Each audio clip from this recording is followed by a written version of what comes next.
la capacité à réagir. Une pièce qui n'arrive pas, un fournisseur en retard, une tempête qui se lève, chaque jour amène son lot de problèmes à régler, là, tout de suite. Le défi numéro 1 sur le terrain, c'est donc de gérer l'imprévu, de gérer le présent.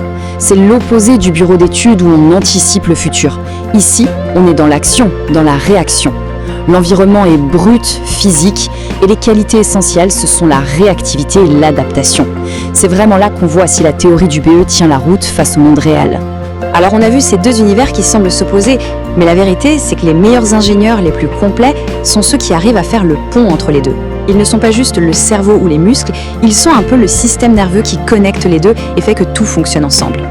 Ce tableau y résume parfaitement le contraste. D'un côté, au bureau d'études, l'objectif c'est d'anticiper le futur dans un environnement propre, intellectuel, stratégique.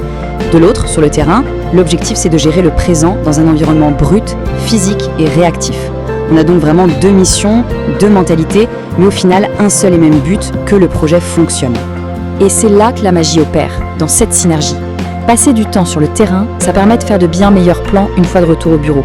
Pourquoi ? Parce qu'on a vu les vraies contraintes, les difficultés pratiques. Et inversement, avoir une expérience en bureau d'études, ça donne un avantage énorme sur le terrain, parce qu'on comprend la logique derrière chaque décision, le pourquoi de chaque procédure.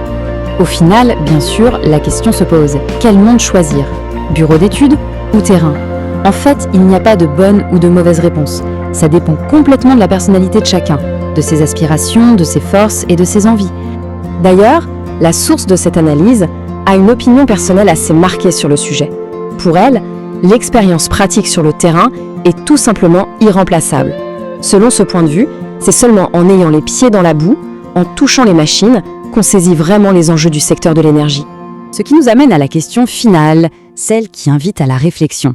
Entre le confort intellectuel de la planification et l'adrénaline de la résolution de problèmes en temps réel, où va la préférence ? Entre l'open space climatisé et le chantier sous la pluie, il y a deux mondes.